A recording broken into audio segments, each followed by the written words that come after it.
All right. So, how would you describe yourself politically? So politically, I believe that people should have just about all the freedom that they want. Let's just start with on the spectrum. On the spectrum, I took the little test thing that they give. I'm not sure how accurate it is. Where do you diagnose yourself? I don't trust the test. Yeah, I mean neither. I would diagnose myself, I guess, a little bit to the right and at the bottom. At the bottom? Not at the bottom, but more toward the bottom. I would be in the bottom right quadrant. Okay. Why is that? Well, I am definitely more toward leaning on the wisdom of older people and not trying to be as progressive as other people are, just because I think that old people, having seen what they have, are better at making decisions than young people are. Yeah. But I also don't think that government should be humongous. I think that you should let the people live their lives, and that if you have any government, it should be used for defense, infrastructure, like the bare minimum to keep a society from crumbling to the ground physically, and then let the people build it up with the economy. What constitutes defense? Are we talking about like just basic police, or are we talking about like cyber? Well, I think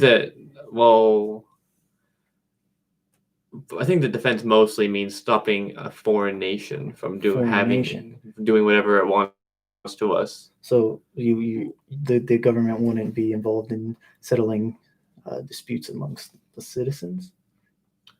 Well, first and foremost, I think it comes to foreign defense, because you can't call yourself a country if you let everyone spit on you.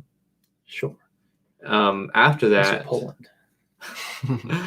I think that domestic protection is also something that you could maybe, I mean, I have no idea how this would look, but hire a private police force, whoever does the best job, because I mean that's how the market works. Whoever does the best job gets the most money, and so you could try that. I don't know exactly how great it would work, and there would definitely be humongous repercussions if you got it wrong.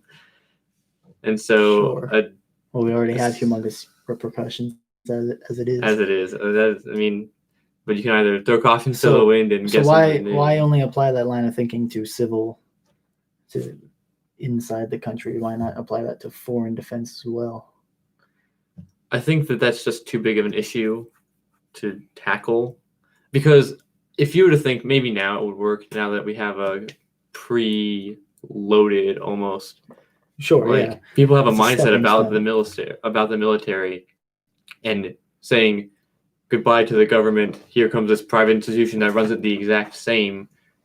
Because you wouldn't want to kick out everyone. You would just want to move the headship to a private business who wants to take over. And again, whoever does the best job gets the most money.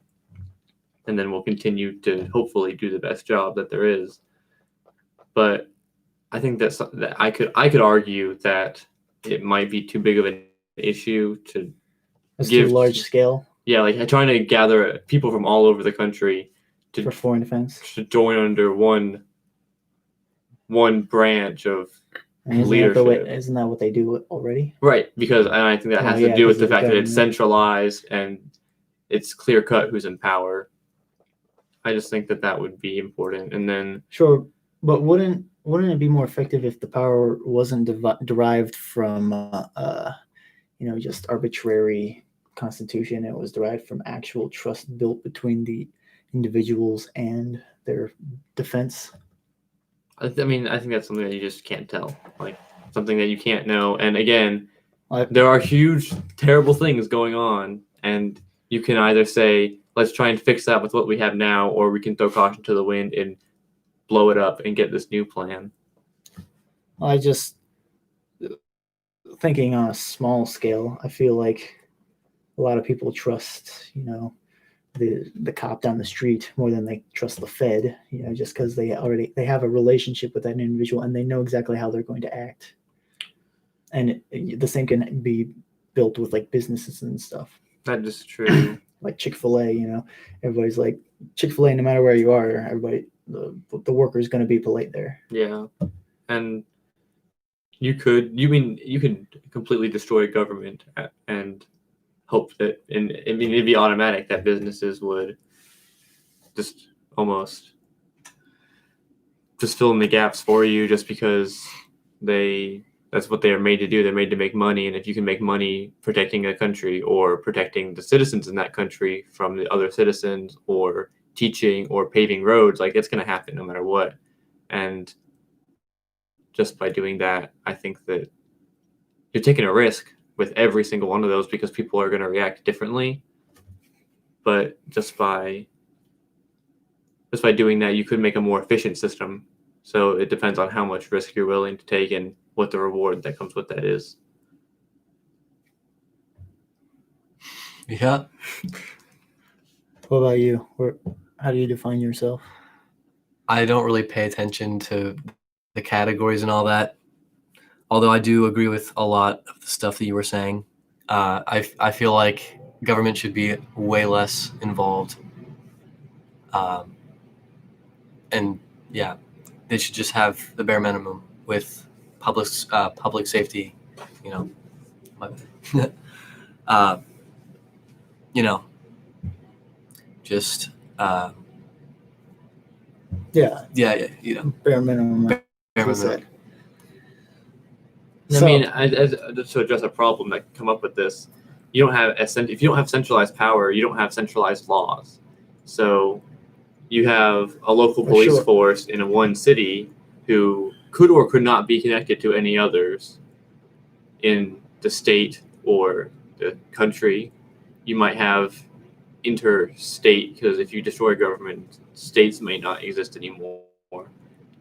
But you have, maybe instead of trying to divide it over an arbitrary line that was a river at one point, you may have just a group of large people who, even though they used to have a state border drawn between them, if they all want the same police, there's nothing that can really stop them if they don't have a government. And so, which isn't really a problem. That's not a problem in that state, but in that circumstance. But if you have police area who have certain beliefs, and the people there have those same beliefs, but you travel to the countryside after living in that big city, and the police there are going to be completely different because the needs of those citizens who support them have to be tended to, and they have to then fulfill those needs or be replaced. And so if you moving around, you almost have to relearn a new culture. It'd be like having a bunch of different countries inside of almost a body of people who wants to still call themselves a country.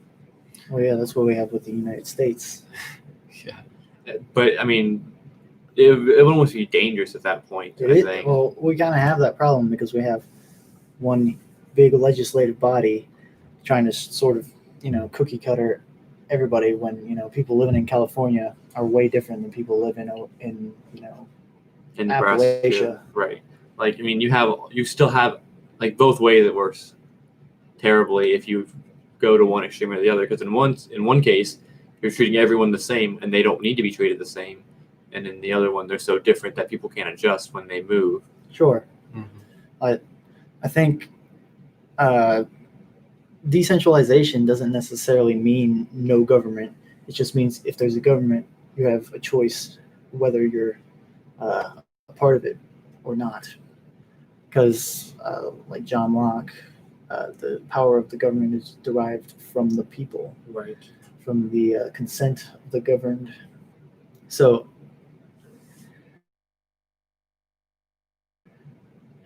it's just like, rather than having like this one defined body that is they just make rules for everyone and everyone has to follow them, and they can make arbitrary rules that nobody really understands. Like, I can't fix the dam that's blocking up my river that some beavers built, or I'll get sued by the government or something. Rather, it just eliminates the probability that those rules like that will happen, and we'll just have the basic, like, no murder, no stealing and stuff. Right. And although you can't be super sure of that, it's usually commonly accepted that that's the truth. And you could also, unions formed through businesses, and you could have, just like teachers do. Not every teacher's in a union, but most of them are.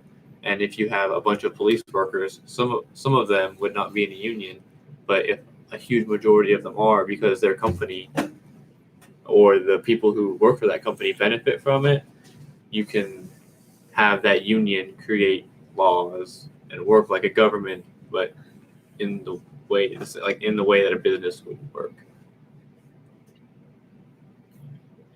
So you're saying like a union would it sort of act like a check on the power of the company? No, I think it's more like the union would act as a rope that ties everything together. That way you don't have people who are trying to work together and create something bigger than themselves. You have all these people who are everywhere because, we have humongous leaps and bounds and beliefs and in all kinds of demographics. You would have a union that works to tie everyone together. That way they can work towards one goal and have rules set by people who will eventually lose their power if they bring dissatisfaction. So instead of electing someone and giving them power for a certain amount of time or until they do something criminal, you just have someone who can be removed at any time if a certain number of people are unhappy with that person. You can use that person as almost a head of your state, but the state is focused on making money and is controlled. Mm-hmm. I mean, unions are controlled by people. Competition drives innovation.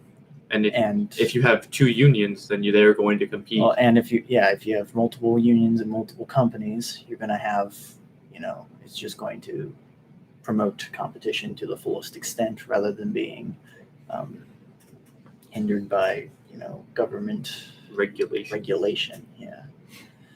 Laissez-faire. How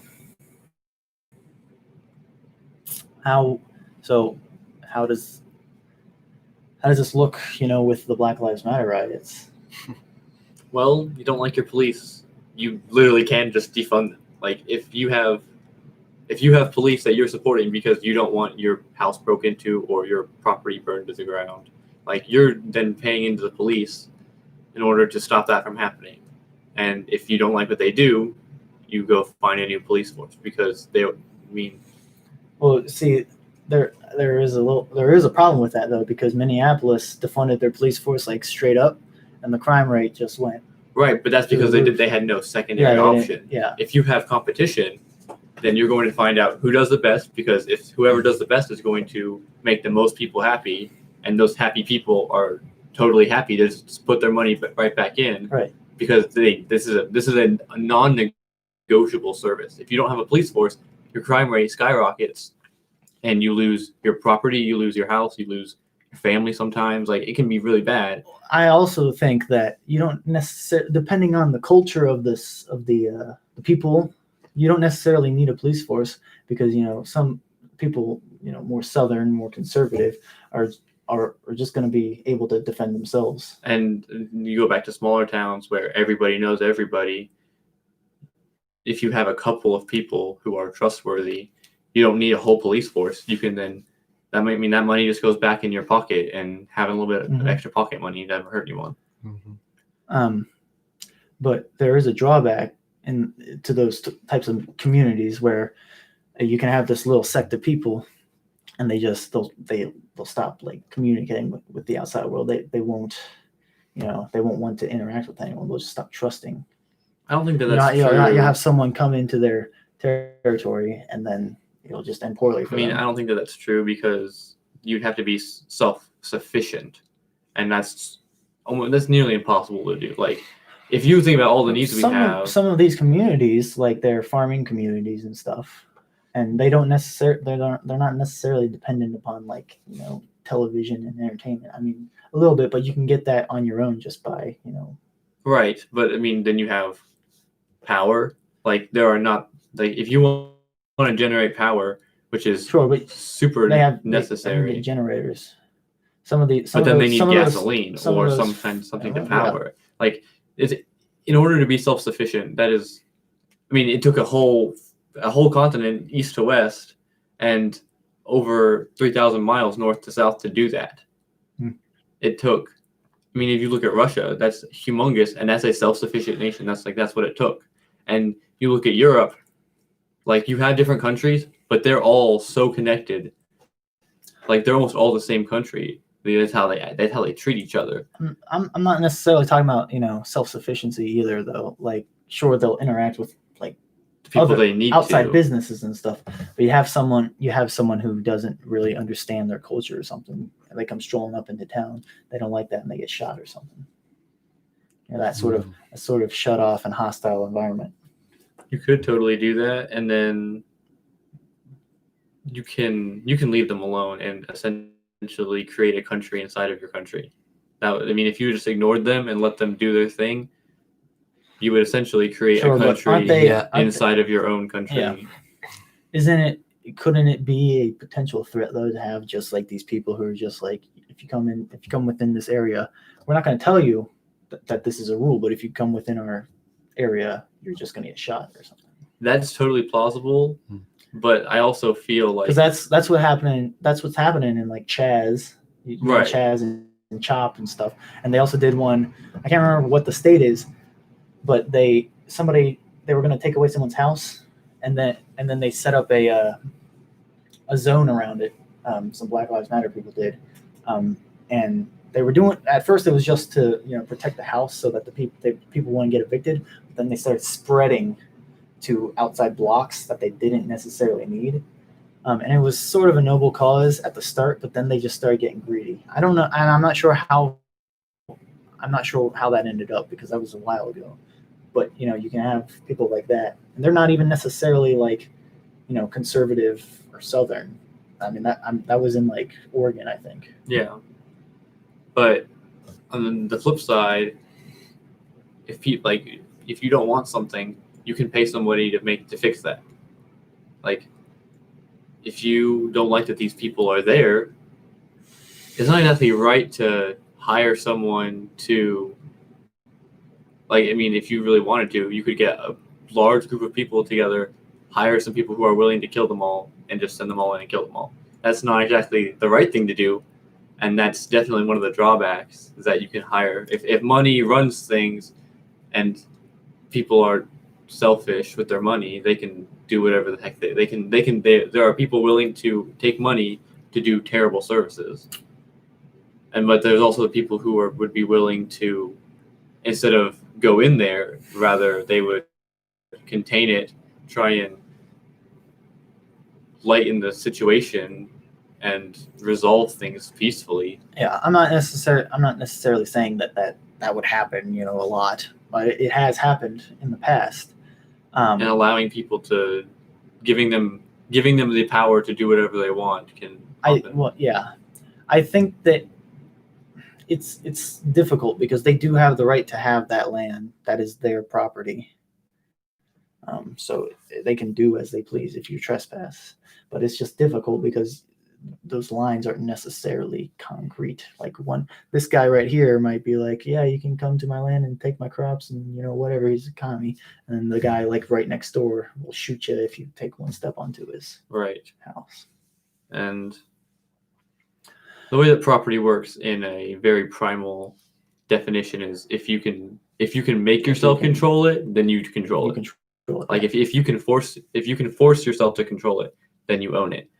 And yeah, if you well, it's also if you care for the land. If you have put yourself into that land, then it becomes yours. Right, but that's like the basic definition of property. That's definitely not a primal way of thinking of it, because someone who has bigger and stronger than you can just come in there, beat you up, send you on your way, and just take all of that work. And that's definitely a more primal way of thinking of it. It's definitely not. Well, we're not necessarily talking primal either. Right. That's kind of what the example you were giving with people banding together, saying we can be self-sufficient, and saying don't come near us or we'll kill you. Yeah. And you would definitely hope that people aren't like that. Like you'd expect that we've Yeah, come a little bit farther. I think than in that. general, I mean, on average, people are correct. They do the right thing. I mean, they can be trusted.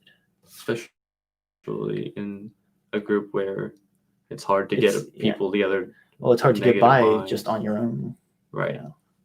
You need, because like if there is a group like that, I mean, they can act that way, but they're not going to get as much help. They're not going to be able to get the same supplies that a more open society would. Right. Yeah. I mean, they would have less. They would essentially create their own government if they're being self-sufficient, and because they don't have as many resources, they can't build things to get more resources as quickly, and would essentially fall behind and then be in need of the resources that other people have and be forced to open up.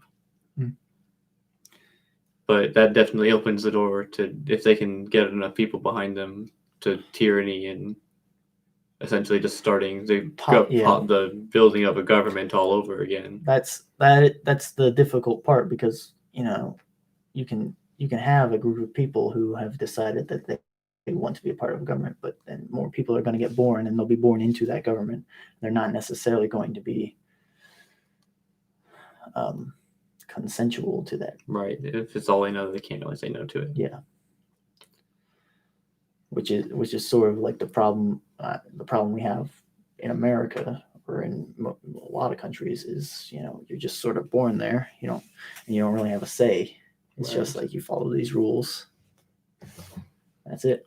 Although, speaking of primal ways of thinking and people making their own governments, like that's happened. Like some people in America. It happened in Chop and Jazz and stuff. Well, I'm saying, like, if you look back in America, before let's just go back before the Europeans came. They had governments that they had created from hunter-gatherer societies into more way back. But then you get more social settled communities, and then they decided to write laws, and their governments just evolved into, and then the Europeans came and changed everything. But after the governments evolved. You still had, the whole point of like the Puritans coming was that they wanted to escape the rule of the oppressive English church, and so they came and they made their own society. But it was technically speaking, it was just as oppressive as the government Right, and that if we think of government just as almost all human-made things are, like they evolve, and if we have continued to evolve, and if we just say maybe it's evolution is random, sometimes it's very specialized. If evolution happens, then what we have now is the best government that there is. Mm-hmm. Which is kind of terrifying to think about, considering that we have a pretty bad government. And if we say, let's just get rid of this, we could definitely just. Well, I think that goes back to get rid of all this. That goes back to the whole defunding the police thing. We don't necessarily just abolish what we've got going right now. We use this as a stepping stone into the future. Like you said, instead of just straight up defunding the police and letting the crime rate go up, you have a secondary plan in place for privatized law enforcement. Then you can say, all right, now we're going to move on from the police, and we're going to transition into this privatized sector. And then you don't have that period of just chaos from. Yeah. I would definitely worry for just throwing caution to the wind and knocking your entire civilization over just to start over and walk this thing. Like, it's like throwing yourself off of a flight of stairs and then realize that these are the only stairs and have to just walk back up them again.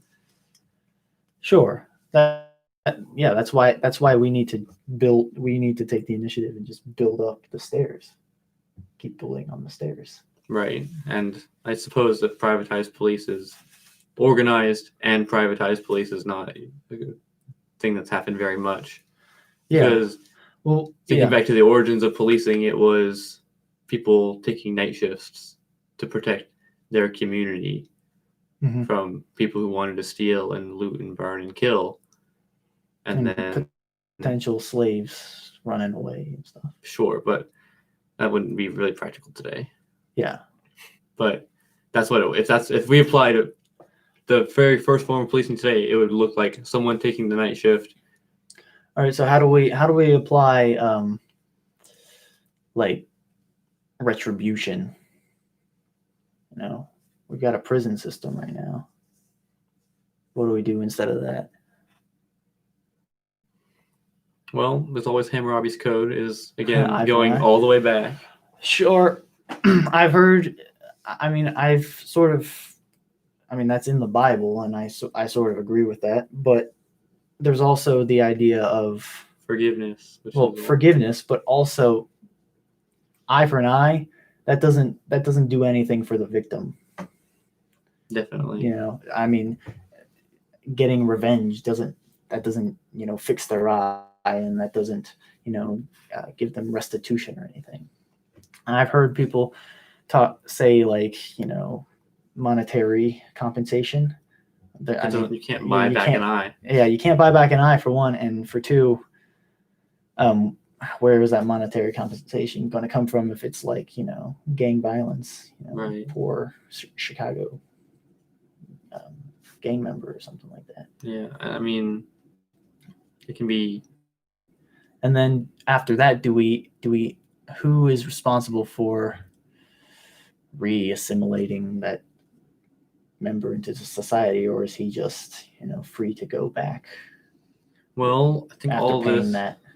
Yeah, I mean, I think this is all of this could. You could theoretically just say, kill the government, allow private businesses to come in and do this work, and if you assume that businesses are going to try and make as much money, and the best businesses are the ones that stay in business, that the best business would eventually become the equivalent of lawyers and prison, and everything that we have would just be replaced by a business, and hopefully that would make it more efficient. But I think it would be replaced in the sense that now there's more competition. Like rather than we just have this one black and white, like send them to prison, and we've got people like trying to do prison reform. We can have the people speak on what they would rather have. And then the business who does it would be the one that is doing the best and gets the support for it. Yeah. But the problem is that is coercion by force regardless. You know what I'm saying? Like the individual who is being prosecuted or what have you. I mean, it's the same as. And you could totally think about it. It's one of the ways that I mean, I'm not totally sure about what I believe. I don't have any rock solid beliefs on this because I haven't done enough in-depth research to do that because it's such a complex topic. But one of the things I can argue for that's really not coercion by force, is that if you establish basic rights, like you have the right to life, liberty, property, you're forfeiting those rights. If you take someone's life, there's a debt that's created, and yours has to fill that debt, and so you no longer have the right to live. The issue with that way of thinking is when do we deem that life was taken unjustly? Right, and then that's where you come back to what we have now, a bunch of laws saying if this, then this, and then under that one you have an if, but if this, then you do something else. And that's when things get complicated. You could always, and that's something that I think that the jury of the peers was supposed to be and ended up failing at ultimately in what we have now, because it's supposed to be more like the people who are in that jury define what it is, define what the term is among themselves, and decide if they're guilty instead of having the term defined for them. Yeah, except for the fact that judges are the ones who set the sentences. But it doesn't matter if they set the sentence if the person is innocent. Yeah. Like if you have two people tell a story and you have 20 people listen to that story, they can deem whether like regardless of any laws, whether that life was taken justly or unjustly, whether it comes to self-defense, like the protection of your rights or someone else's rights, or maybe just the fear of that happening. If you have people decide based on what they think is right, hoping that just general morality comes, like prevails, Yeah. you could hope that happens, as opposed to trying to have super specific terms and a bunch of laws and bylaws. Here, it's difficult because I don't know.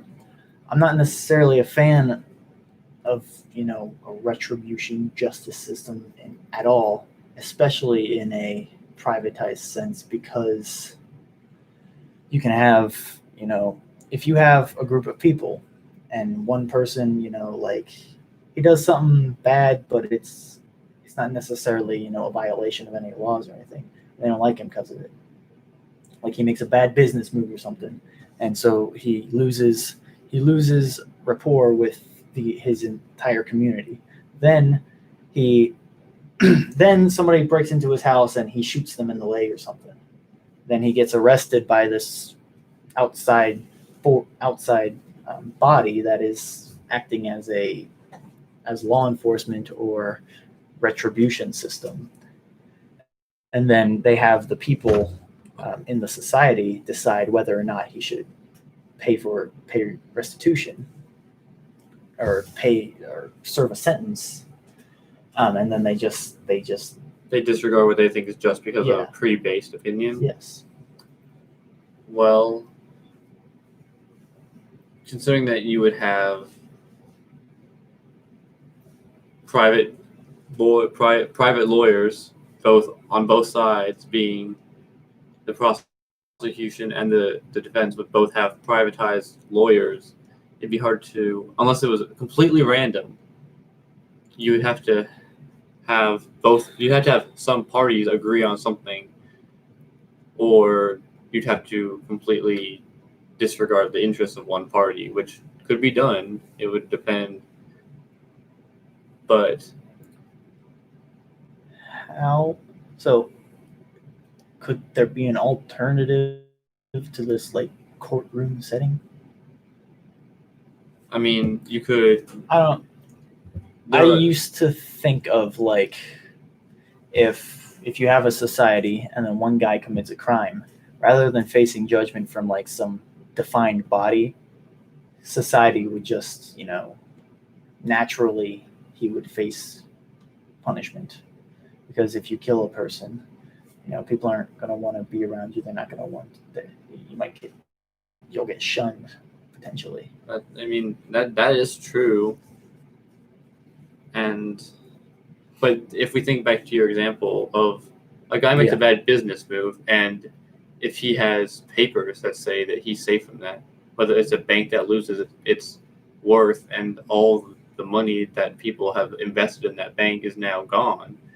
Like, if the bank has made a contract with these people, hopefully they would be safe, but they would still not be happy, and someone breaks into that guy's business and he's defending what it is, and he shoots them. Like, people are still not going to be happy with him. Yeah. Well, I think I think society needs to have a more emphasis on personal responsibility, and I guess in that sort of society, there would be much more pressure to not make a bunch of people mad at you. Make a bunch of people mad at you because you're gonna make a lot of enemies that way. You'll make a lot of enemies and you'll lose relationships. Rather than just like, I messed up, now I'm going to go sit in a jail cell for a couple of years. Yeah. But because, people talk about, prison, they get in trouble, they go to prison, and then they get out of prison and it's like they're back in prison again. because they can't get a job. I mean, that they talk about that as a huge problem. I definitely think it could be fixed by having people decide a punishment, because not everyone I'm thinks just, I'm just certain things saying, are bad. you cut out the middleman. You cut out that weird phase where he's like sitting in a jail cell. So, that's not. I don't see that as like necessarily real punishment. Maybe you have him pay some sort of restitution, and then he just faces that jail time that is his condemnation from society. And that would definitely help with the having that would definitely put punishments in line with the crime, because if everyone thinks that you messed up, then you obviously messed up big time, and you're not going to get much forgiveness from anyone. And if you do something that some people think are wrong, and other people think is not bad, if you like smoke a joint, I mean, you're not gonna get your house raided by some cops, unjustly. Right, and because some people don't think that's bad, and you would still have those relationships, and you would be able to still and that would people. Well, and if you are smoking weed or something, you may damage your relationships with certain individuals. I mean, you do that anyways, but I think that would just enhance the whole social responsibility aspect. And that, I mean, in the personal responsibility and the freedom of an individual go hand in hand. You can't really have one without the other. And so if you give people the responsibility to govern their relationships with others, whether it be personal or business, like if you give them that authority, you have to also give them the freedom to then dictate whatever happens. And that really, I think, is the most, like, almost like the most American way to do it, given that we always pride ourselves with being the land of the free. Why not give people the ability to actually be free? Freedom.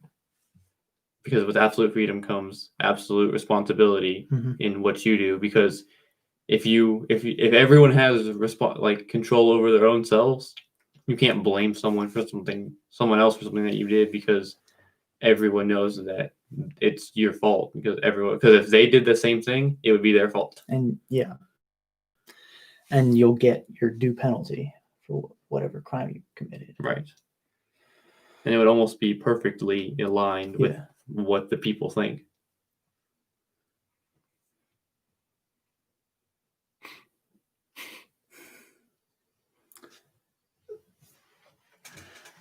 So whenever I, express like opinions along that line to my parents or whatever, they always give me the, what does the Bible say about this? What does the Bible say about the government? And they always give me the, Romans 12. Yes, Romans. I don't know. Is it Romans 12? Yeah, I think it's Romans 12. I believe. I'm thinking 15. No, it's 12. All right. So you got that, Jamie? Look it up. Either way, while he's looking that up, we got Old Testament. Let's go back to the Old Testament. Originally, they followed God, and that ended up. They were under the law. They were under the law of deed, and they ended up failing on that, because they didn't have. And so at the end of the day, they wanted a king just like the people around them, and it ended up hurting them really bad. Yeah. But they also ended up getting it. And some good things. That's sort of what I always think about is in a free society, we're subject to God. We're not subject to man. And that's what God had intended originally.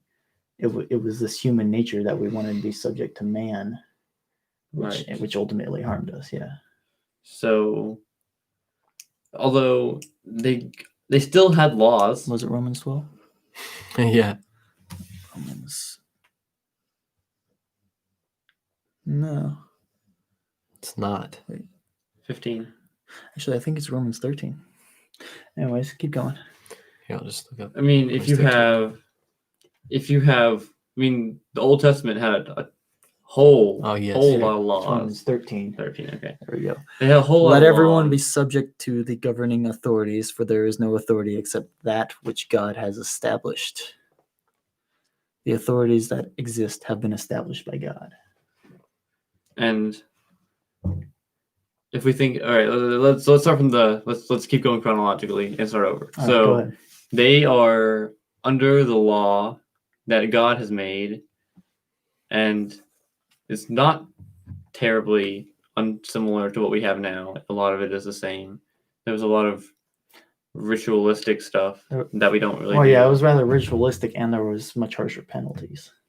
Definitely, but when it comes to the basic rules of do this, don't do that. You mean you couldn't kill people, and you couldn't steal. They didn't. There was also do not commit adultery, which I would say is healthy for people's relationships with each other usually. Yes. Although it does I take think away that's- from the that's- freedom of that would come out in social responsibility. that would definitely come out in social responsibility. Yeah. But so I think the main difference would be, but from that to what we have now is the punishment, because I mean, if a woman had committed adultery, she would be stoned, Mhm. and I really doubt that would happen if a woman has adultery today, they get a divorce and that's the end of it. And so that definitely is a huge contrast. Then you get to. So would you say that's a good thing? So what changed in the time? I mean, Well, the context of women definitely changed a lot, considering that the subject. they haven't. They stopped being traded for goats, and Yeah. they have, they can work and they're vote. They're not necessarily, as property. Right. Yeah, they're definitely not treated as property. Yeah. They can own things. They can work. They can have a say in government, which is pretty revolutionary. I'm talking about, in the context of the Bible, though. I mean, I'd say that's because it's enforced by a lot of it was enforced by the people, because if you committed adultery, you would be shunned. Oh yeah, but I'm thinking of Jesus marking in the sand, and then they come up with the lady who had committed adultery. I don't remember where that story is. It's somewhere in like Mark 8. Yeah, I want to say Mark 8. And they say that she's committed adultery, and then Jesus says, "Let the one of you who has no sin be the first one to cast the stone."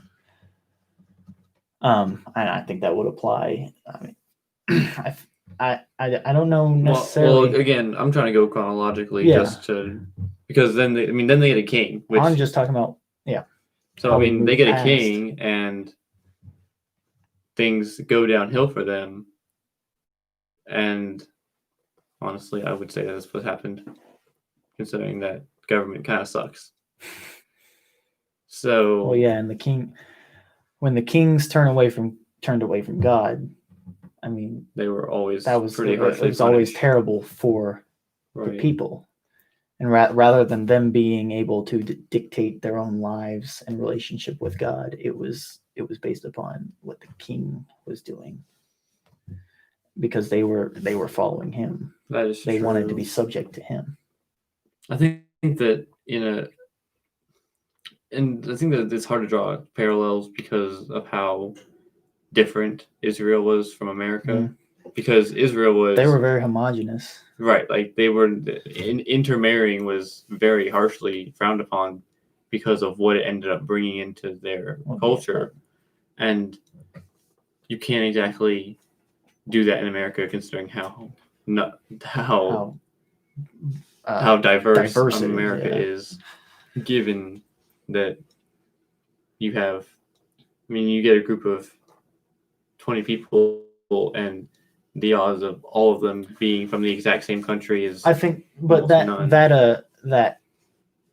that rejection of mixing, though, of marrying people from other countries, comes from that sort of having that king, though, because their society was defined by their government, and their government was corrupt, so they weren't supposed to be intermingling with that corruptness.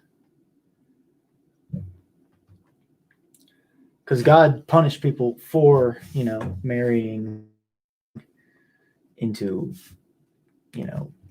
corrupt societies at points. I can't remember where, but Well, punishment often came after they had brought it back in, and he had to essentially wipe the slate clean and start over with the next generation.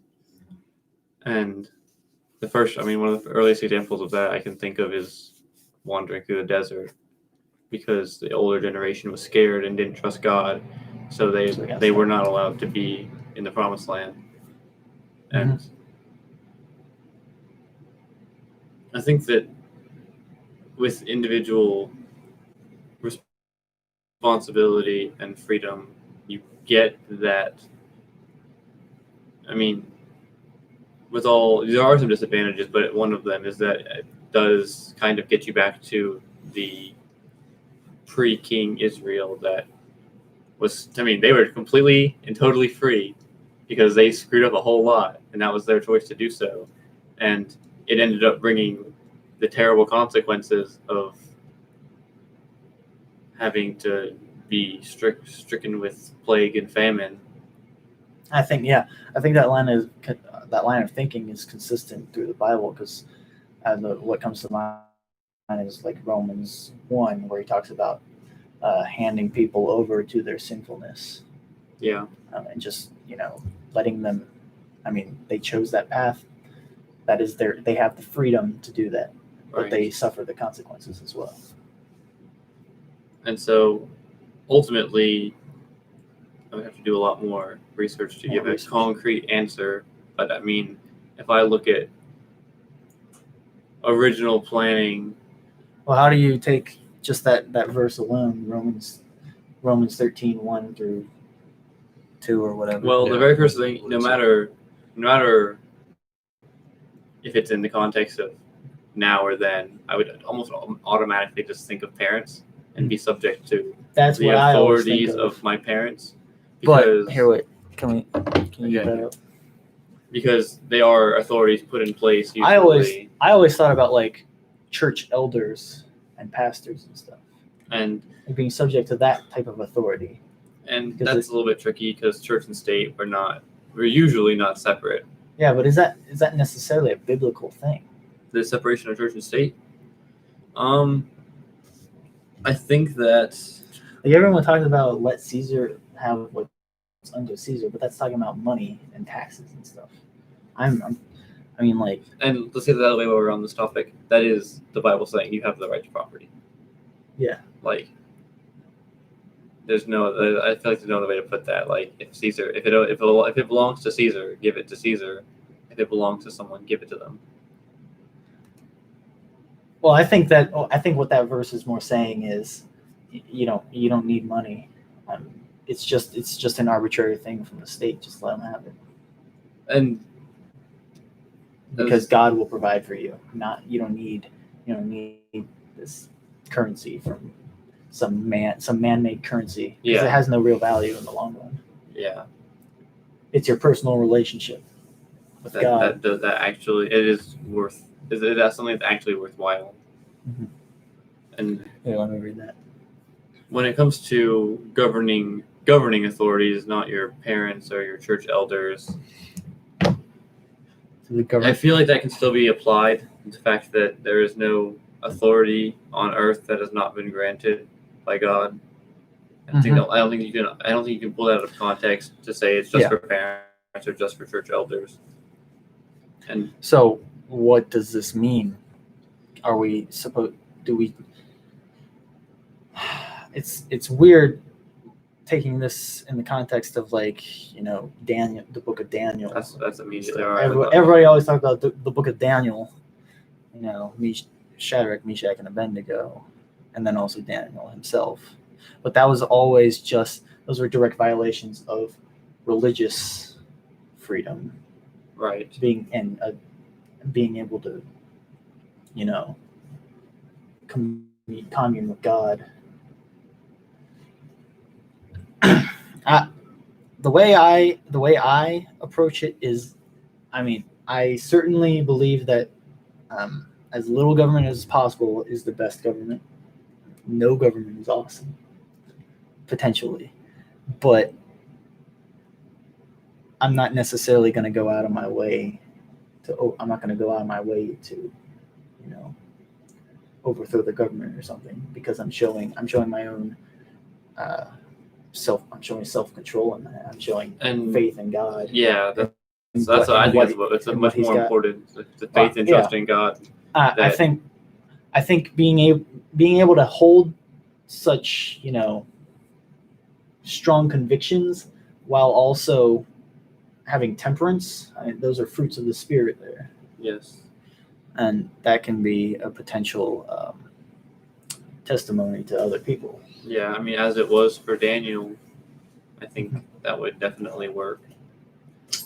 And when it comes to your parents, that's definitely the first thing I go to, is because you don't get to choose your parents, and that's almost God giving. It's almost going back to the 5th commandment of honor your mother and father.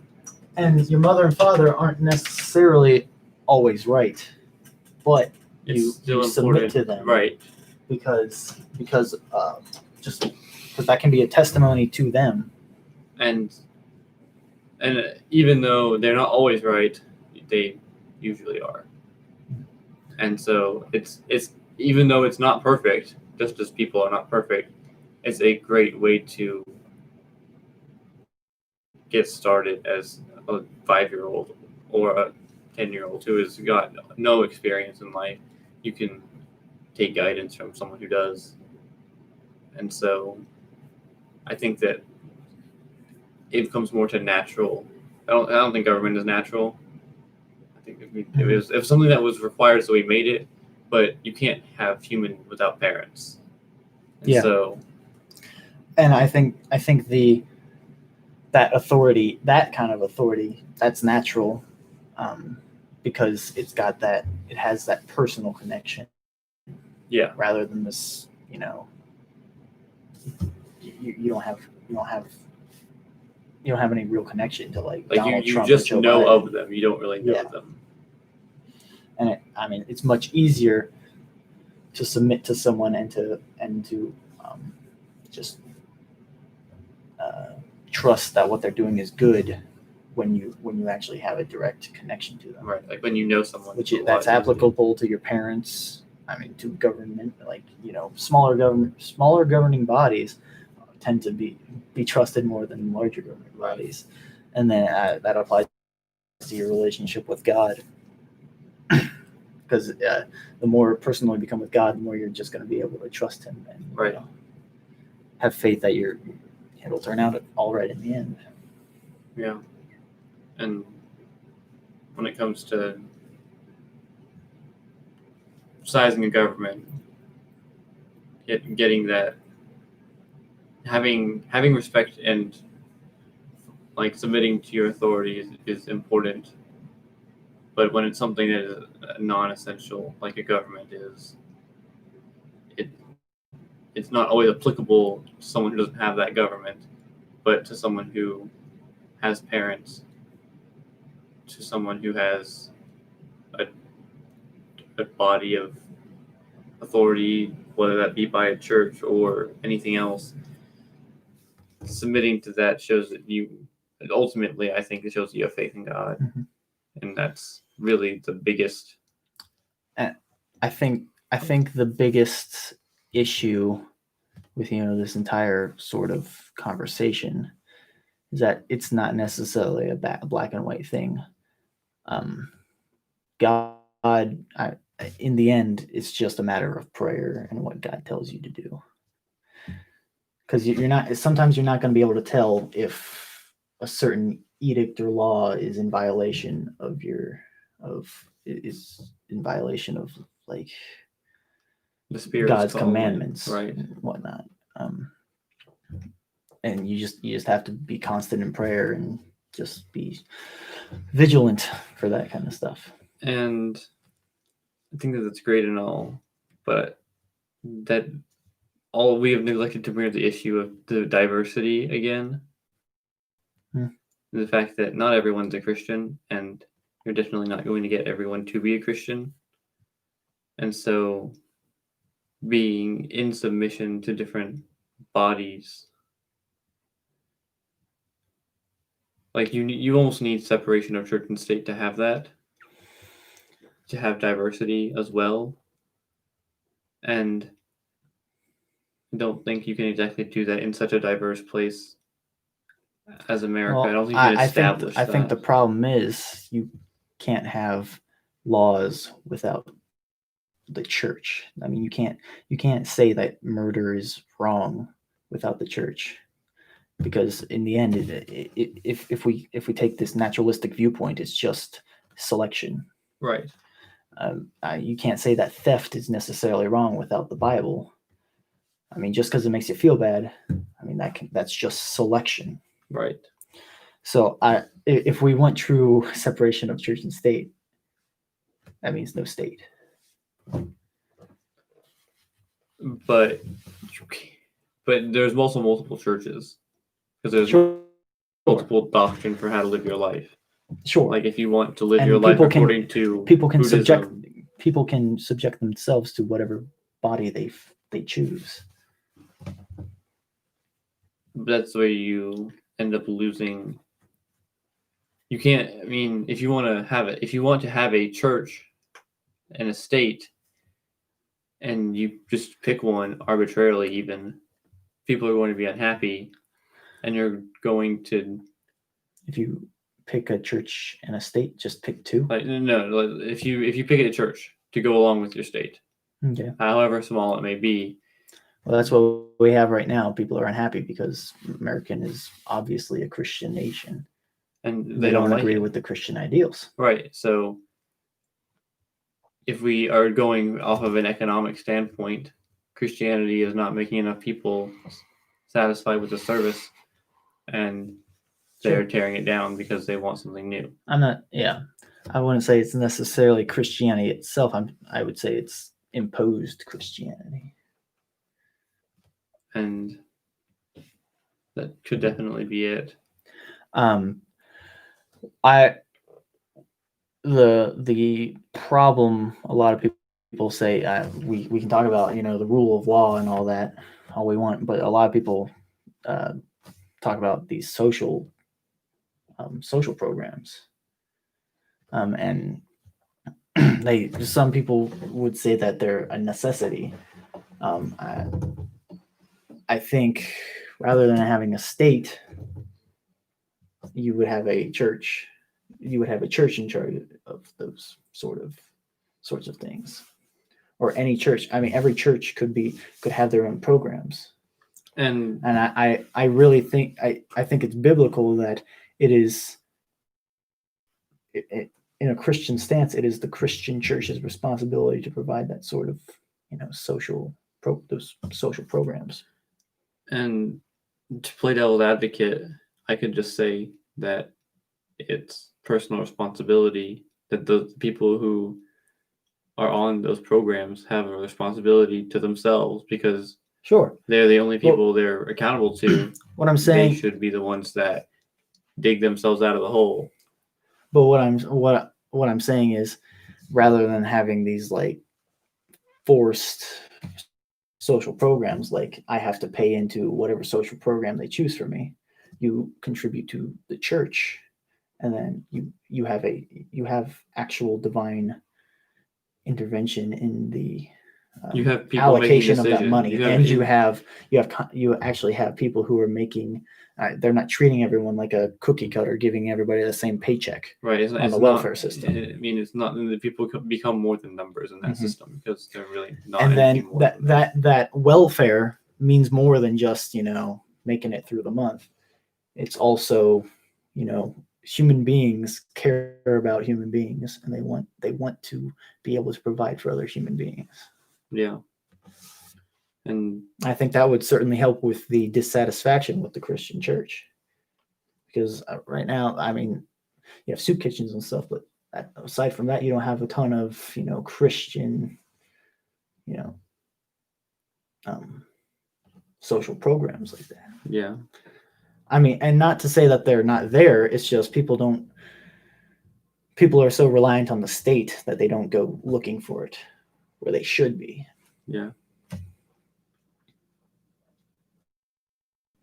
And if you were to get rid of those social programs and instead use the resources that individuals give the church, that again gets people to, I think that puts them in a place of accountability to themselves, and that's it. And Mhm. so that could very easily be achieved with a smaller government where people are ultimately accountable to themselves and to God. Yeah. And the people who don't, and the people who support social programs now would then be responsible. They could either make their own away from the church, or Mhm. they have all three options. They could pay into the church and support the people who they believe should be on those social programs. They could make their own, or they could face the consequence of not paying in, and that would come down to the social punishment of, Social pressure to pay into these sorts of systems. and then if you And choose not to. I think there would also be, tithing does enhance a individual's relationship with God as well. It's not there's no question about that. I know. So I mean, that's also just a natural, not even a social reward. It's just a natural. It's in nature that you would be rewarded through, being able to allocate your resources, willingly. Right.